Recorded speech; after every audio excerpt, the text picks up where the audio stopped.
Chapter 14. It was not because of Olney, but in spite of Ruth, and his love for Ruth, that he finally decided not to take up Latin.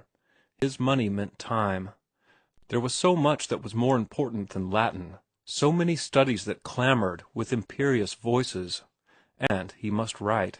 He must earn money. He had had no acceptances. 20 of manuscripts were traveling the endless round of the magazines. How did the others do it?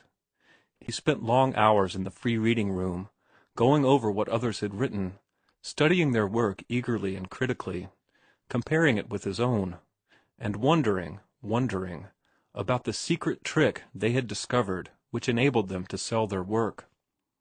He was amazed at the immense amount of printed stuff that was dead.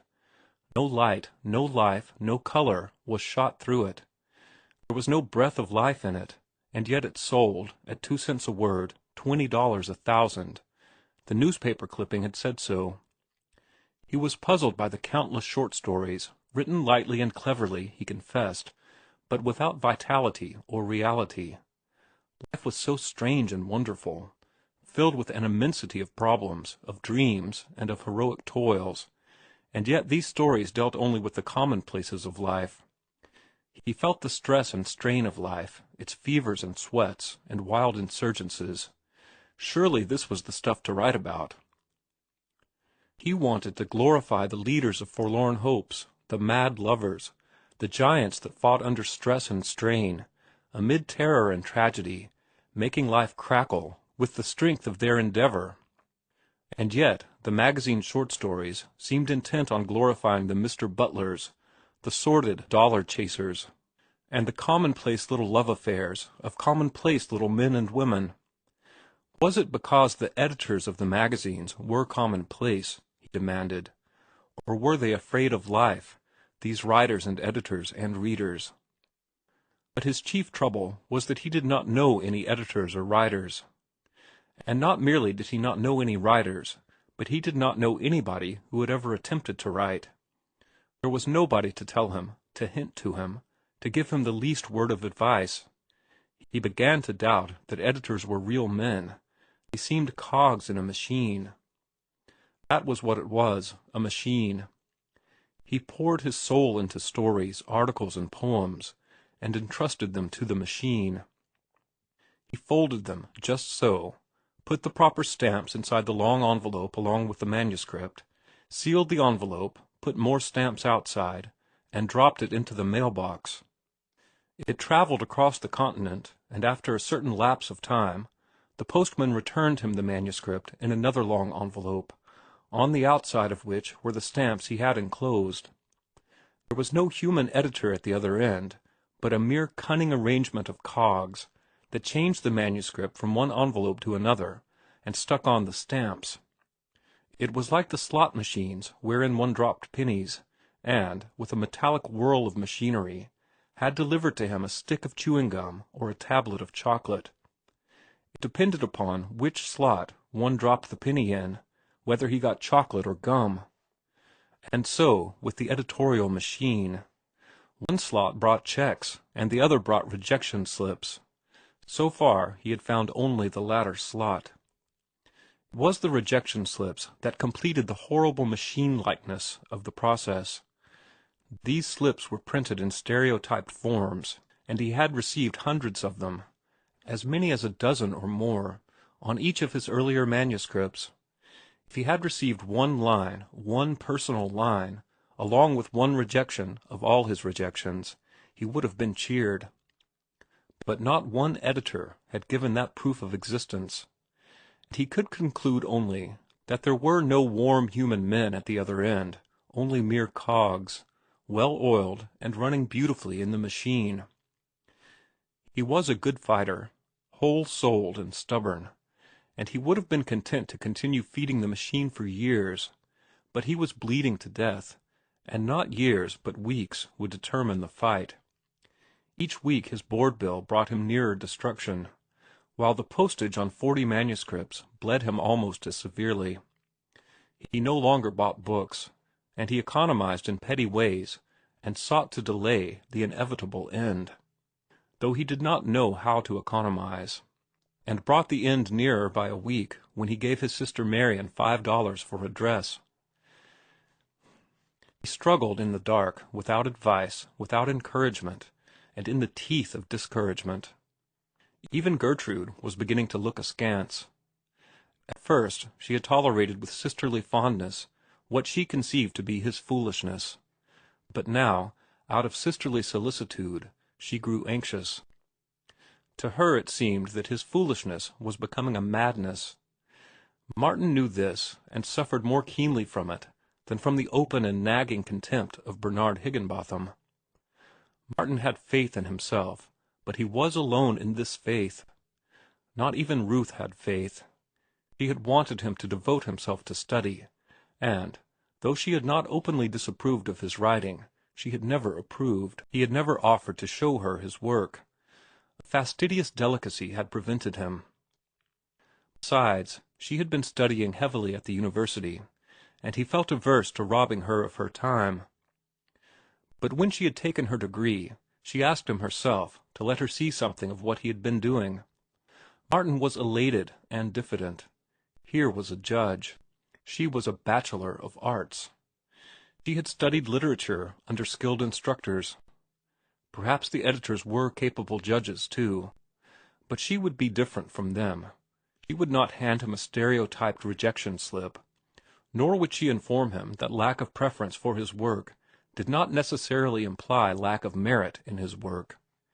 She would talk, a warm human being, in her quick, bright way, and, most important of all, she would catch glimpses of the real Martin Eden. In his work she would discern what his heart and soul were like, and she would come to understand something, a little something, of the stuff of his dreams and the strength of his power. Martin gathered together a number of carbon copies of his short stories, hesitated a moment, then added his sea lyrics. They mounted their wheels on a late June afternoon and rode for the hills. It was the second time he had been out with her alone, and as they rode along through the balmy warmth, just chilled by the sea breeze to refreshing coolness, he was profoundly impressed by the fact that it was a very beautiful and well-ordered world, and that it was good to be alive and to love. They left their wheels by the roadside and climbed to the brown top of an open knoll, where the sunburnt grass breathed a harvest breath of dry sweetness and content. "Its work is done," Martin said, as they seated themselves, she upon his coat, and he sprawling close to the warm earth. He sniffed the sweetness of the tawny grass, which entered his brain, and set his thoughts whirling on from the particular to the universe. "It has achieved its reason for existence," he went on, patting the dry grass affectionately. "It quickened with ambition under the dreary downpour of last winter, fought the violent early spring, flowered, and lured the insects and the bees, scattered its seeds, squared itself with its duty and the world, and—" "Why do you always look at things with such dreadfully practical eyes?" she interrupted. "Because I've been studying evolution, I guess. It's only recently that I got my eyesight, if truth were told." "But it seems to me you lose sight of beauty by being so practical, that you destroy beauty like the boys who catch butterflies and rub the down off their beautiful wings." He shook his head. "Beauty has significance, but I never knew its significance before. I just accepted beauty as something meaningless, as something that was just beautiful without rhyme or reason. I did not know anything about beauty. But now I know, or rather, am just beginning to know. This grass is more beautiful to me now that I know why it is grass, and all the hidden chemistry of sun and rain and earth that makes it become grass. Why, there is romance in the life history of any grass, yes, and adventure too. The very thought of it stirs me. When I think of the play of force and matter, and all the tremendous struggle of it, I feel as if I could write an epic on the grass." "How well you talk," she said absently, and he noted that she was looking at him in a searching way. He was all confusion and embarrassment on the instant, the blood rushing red on his neck and brow. "I hope I am learning to talk," he stammered. "There seems to be so much in me I want to say, but it is all so big. I can't find ways to say what is really in me." Sometimes it seems to me that all the world, all life, everything, has taken up residence inside of me, and was clamoring for me to be the spokesman. I feel, oh, I can't describe it. I feel the bigness of it, but when I speak, I babble like a little child. It is a great task to transmute feeling and sensation into speech, written or spoken, that will in turn, in him who reads or listens, transmute itself back into the self-same feeling and sensation. It is a lordly task. See, I bury my face in the grass, and the breath I draw in my nostrils sets me quivering with 1,000 thoughts and fancies. It is a breath of the universe I have breathed. I know song and laughter, and success and pain, and struggle and death, and I see visions that arise in my brain somehow out of the scent of the grass, and I would like to tell them to you, to the world, but how can I? My tongue is tied. I have tried, by the spoken word just now, to describe to you the effect on me of the scent of the grass, but I have not succeeded. I have no more than hinted in awkward speech. My words seem gibberish to me, and yet I am stifled with desire to tell. Oh, he threw up his hands with a despairing gesture. It is impossible. It is not understandable. It is incommunicable. But you do talk well, she insisted. Just think how you have improved in the short time I have known you. Mr. Butler is a noted public speaker. He is always asked by the State Committee to go out on stump during campaign. Yet you talked just as well as he the other night at dinner, only he was more controlled. You get too excited. But you will get over that with practice. Why, you would make a good public speaker. You can go far, if you want to. You are masterly. You can lead men, I am sure. And there is no reason why you should not succeed at anything you set your hand to. Just as you have succeeded with grammar. You would make a good lawyer. You should shine in politics.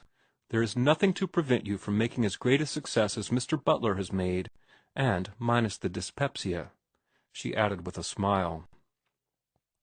They talked on, she, in her gently persistent way, returning always to the need of thorough grounding in education, and to the advantages of Latin as part of the foundation for any career.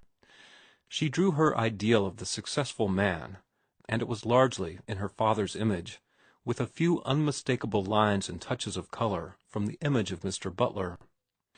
He listened eagerly, with receptive ears lying on his back and looking up and joying in each movement of her lips as she talked. But his brain was not receptive. There was nothing alluring in the picture she drew, and he was aware of a dull pain of disappointment and of a sharper ache of love for her. In all she said there was no mention of his writing, and the manuscripts he had brought to read lay neglected on the ground.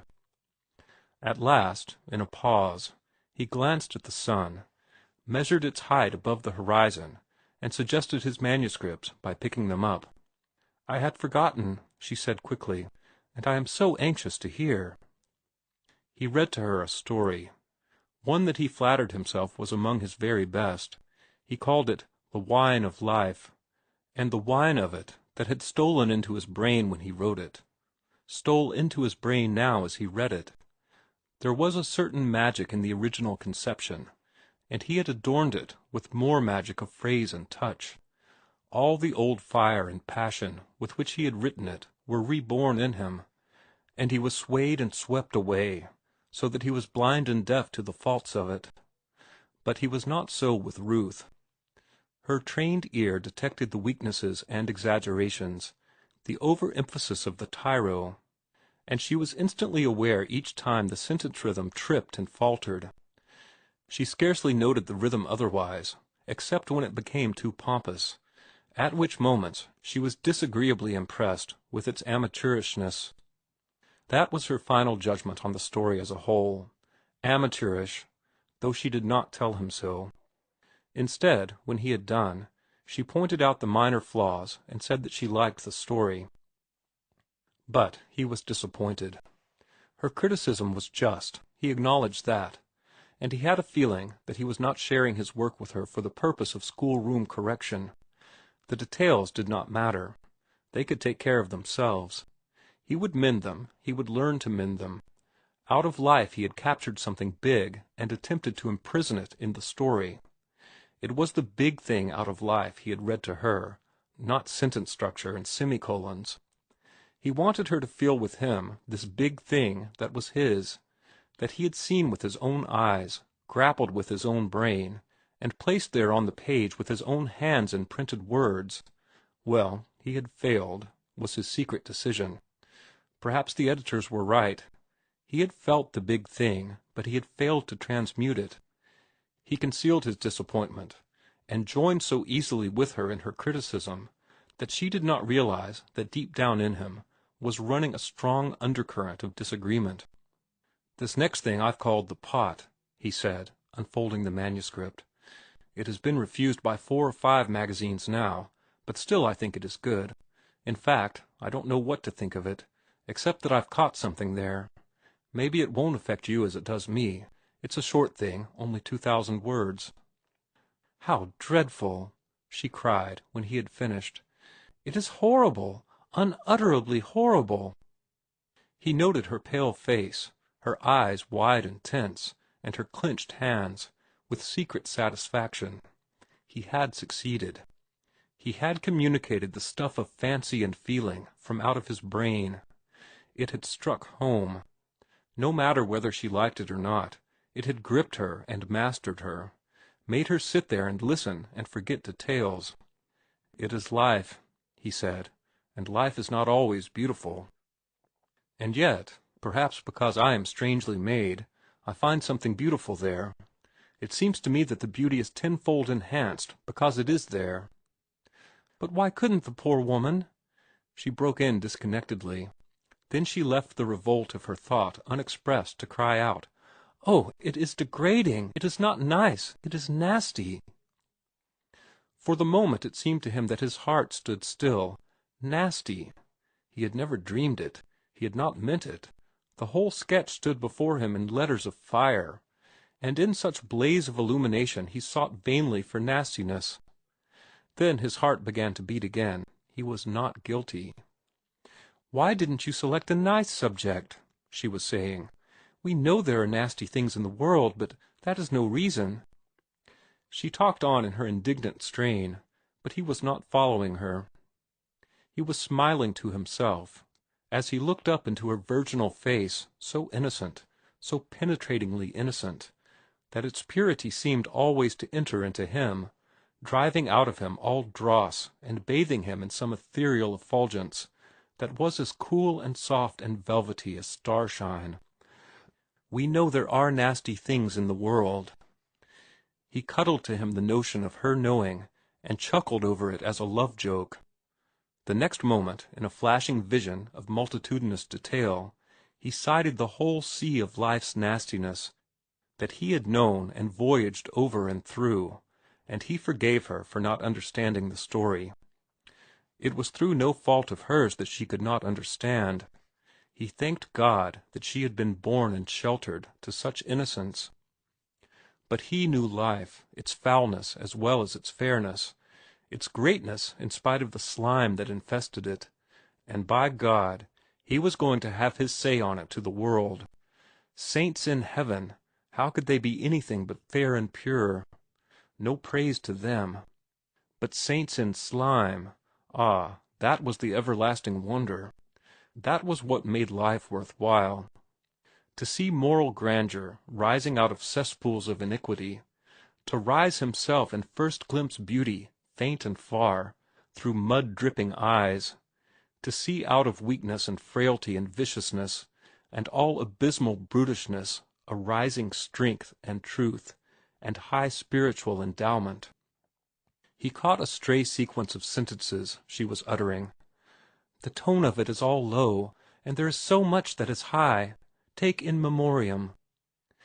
He was impelled to suggest Locksley Hall, and would have done so, had not his vision gripped him again and left him staring at her, the female of his kind who, out of the primordial ferment, creeping and crawling up the vast ladder of life for 1,000,000 centuries, had emerged on the topmost rung, having become one Ruth, pure and fair and divine, and with power to make him know love, and to aspire toward purity, and to desire to taste divinity, him, Martin Eden, who, too, had come up in some amazing fashion from out of the ruck and the mire, and the countless mistakes and abortions of unending creation. There was the romance, and the wonder, and the glory. There was the stuff to write, if he could only find speech. Saints in heaven! They were only saints and could not help themselves, but he was a man. "You have strength," he could hear her saying, "but it is untutored strength." "Like a bull in a china shop," he suggested, and won a smile. "And you must develop discrimination. You must consult taste and fineness and tone." "I dare too much," he muttered.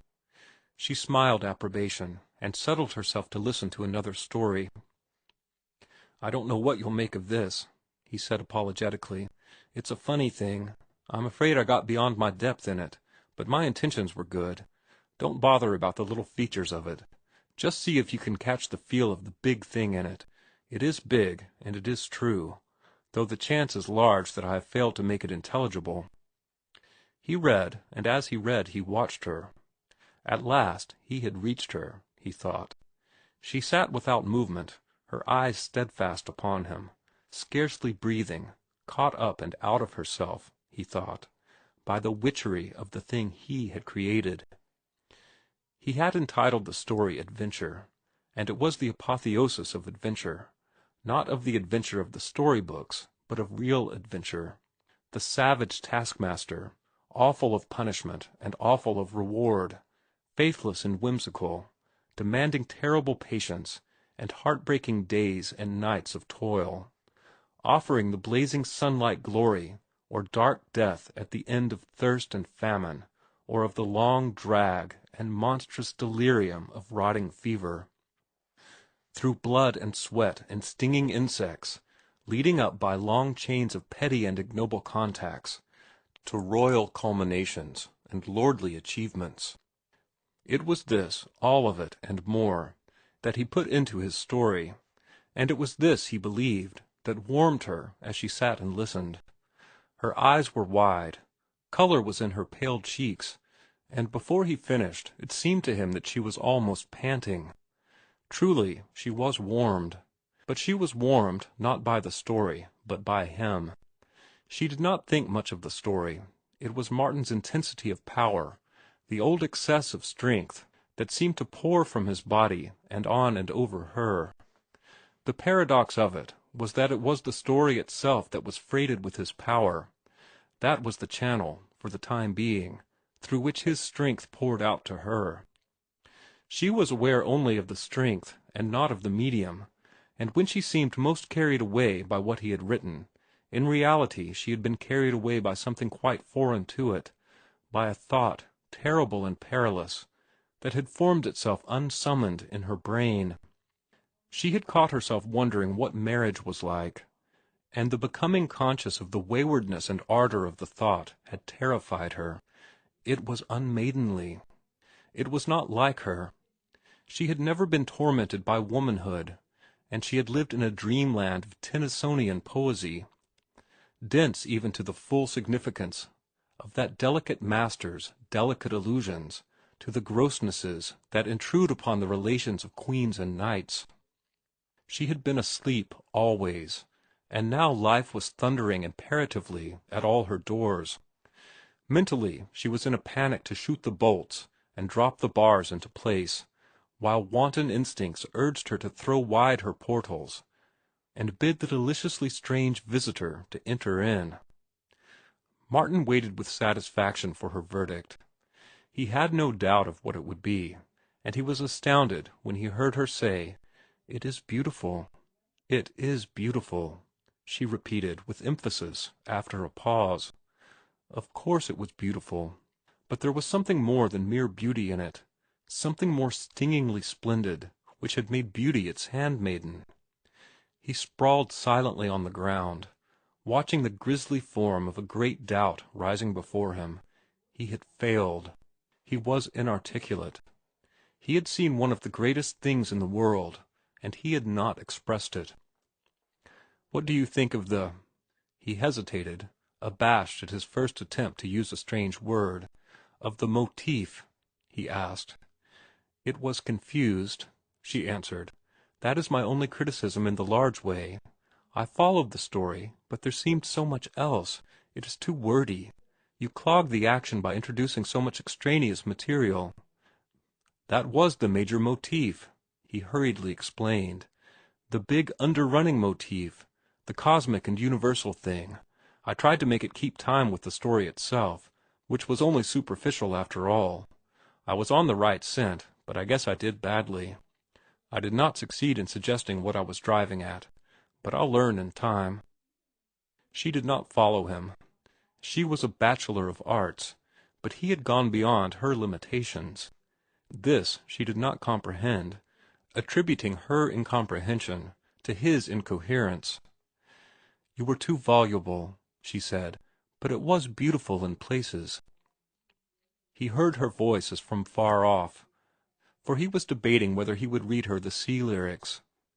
He lay in dull despair, while she watched him searchingly, pondering again upon unsummoned and wayward thoughts of marriage. "You want to be famous?" she asked abruptly. "Yes, a little bit," he confessed. "That is part of the adventure. It is not the being famous, but the process of becoming so that counts. And after all, to be famous would be, for me, only a means to something else. I want to be famous very much, for that matter, and for that reason."